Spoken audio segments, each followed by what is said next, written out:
The insecure man hides behind noise. He argues to feel strong, attacks to feel tall, and performs confidence as if the world is an audience. But the moment silence enters the room, he collapses. You'll notice it if you ever ask a Socratic question. One question, calmly delivered, can strip away the mask of ego faster than any insult. Because logic, pure, unflinching logic, does not comfort the insecure.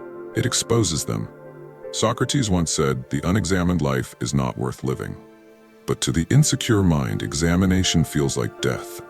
They survive by avoiding reflection, by staying in constant motion, by keeping the illusion of knowing. That's why the Socratic method, the art of asking questions that reveal truth, doesn't just teach wisdom, it reveals weakness. We live in a time where people argue for sport, defend ignorance with pride, and fear quiet reasoning. They confuse volume for strength and opinion for identity. But here's the paradox. The more they resist examination, the more fragile they become. This video is not about debating others. It's about seeing through them, understanding the psychological traps that insecure people fall into, traps that the Socratic mind exposes effortlessly. Not to humiliate, not to dominate, but to see clearly what hides behind false confidence.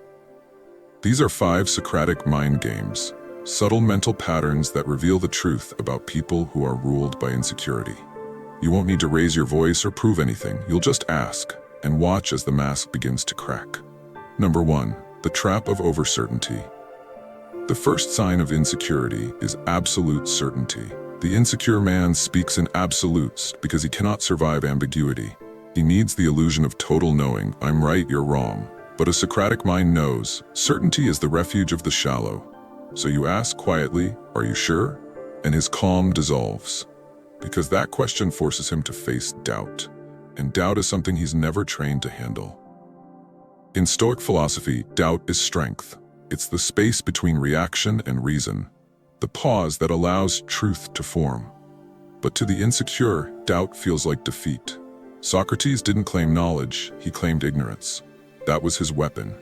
He asked questions so pure that the other man's arrogance collapsed under its own weight. The insecure cannot engage without defending their identity. When you question their statement, they feel as if you're questioning their worth. They react emotionally because they've tied their value to being right. A strong mind detaches identity from opinion. It observes, questions, evolves. But the insecure mind clings to its views like a life raft. Next time you face such a person, do not argue, ask. Let silence follow. The calmness of your tone will unnerve them more than any counterpoint. For silence, to them, is judgment, and judgment they cannot bear. Number 2, the trap of perpetual defense. Some people live in defense mode. They interpret every question as an attack, every disagreement as disrespect. It's the hallmark of insecurity, constant readiness to protect an ego that's already cracking. Socrates would ask, "Why do you believe that?" And instantly they'd tense, because why is a dangerous word. It forces them to confront the origin of their belief, something they've never done. When you meet this defensive energy, do not mirror it. Do not react with emotion. Just stay still. Let their agitation speak louder than your words. A Stoic understands that people who must defend everything actually believe nothing deeply. Their values are borrowed, their arguments rehearsed. They're not defending truth, they're defending image. Ask again, gently, is that truly your belief or something you've heard? The insecure person will stumble, search, deflect, because beneath their loud certainty lies emptiness. They fear being seen as unsure, because uncertainty feels like inferiority. But a wise man sees defense as an opportunity to learn, to refine, to grow. Confidence does not need defense, it simply stands unshaken because truth requires no protection. Number 3, the trap of emotional projection. An insecure person cannot separate feeling from fact. If they feel attacked, they are attacked. If they feel offended, they must be right. Emotion becomes evidence. Socrates dismantled this centuries ago by asking one question: is your feeling proof of truth? The insecure cannot answer that, because they've never seen their emotions as objects of observation, only as weapons of reaction. When you challenge their idea, they'll call you arrogant, cold, or cruel. Not because you are, but because that's how truth feels to an untrained mind. A Stoic doesn't fight emotion with emotion. He lets it pass through. He sees anger as a sign of inner disturbance, not outer injustice. So when emotion rises in another, he observes it like a physician diagnosing pain. He doesn't personalize it, he analyzes it. The insecure man will project his fears onto others, accusing them of the flaws he secretly carries. Your calmness becomes a mirror, and in that mirror, he sees what he cannot face. Do not correct him, just hold the mirror steady. Truth will do the rest. Number 4, the trap of social performance. Some people live entirely for perception. Every gesture, every word, every reaction, performed. Their identity is a public script written by insecurity. In debate, they don't seek truth. They seek applause. They watch for reactions, not understanding. They win with optics, not logic. Socrates would have smiled, because the Socratic method destroys performance. It removes the audience. It brings the discussion back to reality. Ask, if no one were watching, would you still believe this? Silence. Because most people don't hold opinions, they hold performances. In a world obsessed with validation, the Stoic man stands apart. He speaks to be understood, not admired. He practices invisibility when ego craves recognition.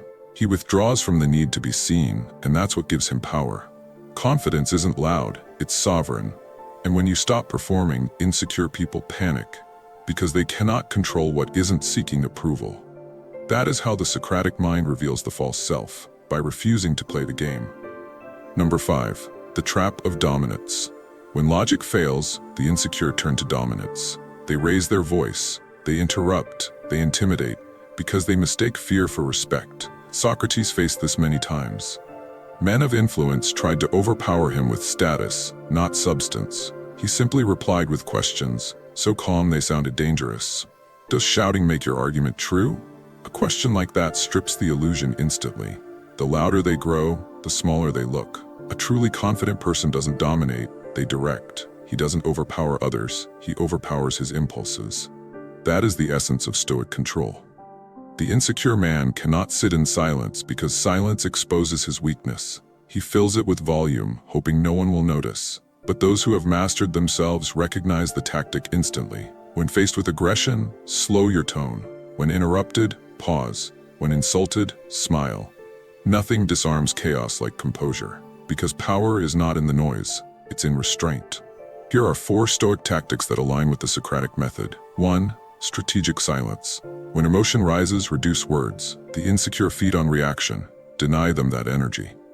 2. The mirror question. Respond with inquiry, not defense. Why do you think that? Shifts burden from you to them. 3. Reframing. Mentally shift from attack to analysis. Don't ask, why me? Ask, what truth is being revealed here? 4. Controlled withdrawal. Leave the discussion the moment it becomes emotional theater. Not all battles deserve witnesses. These tactics are not manipulation, they're discipline. They train your mind to stay above the noise, to see patterns others miss. And once you master them, you realize most arguments aren't battles of truth. They're battles of insecurity disguised as intellect. To defend yourself from emotional manipulation, learn the Stoic posture. Still body, steady voice, neutral eyes. Insecure people seek emotional leverage. They want to pull you into chaos because chaos is their comfort zone. The moment you react, you've entered their terrain. Stay grounded. Let silence carry your power. If provoked, breathe once before replying. That single breath is the difference between wisdom and reaction. Remember, you cannot be insulted by someone whose judgment you do not respect.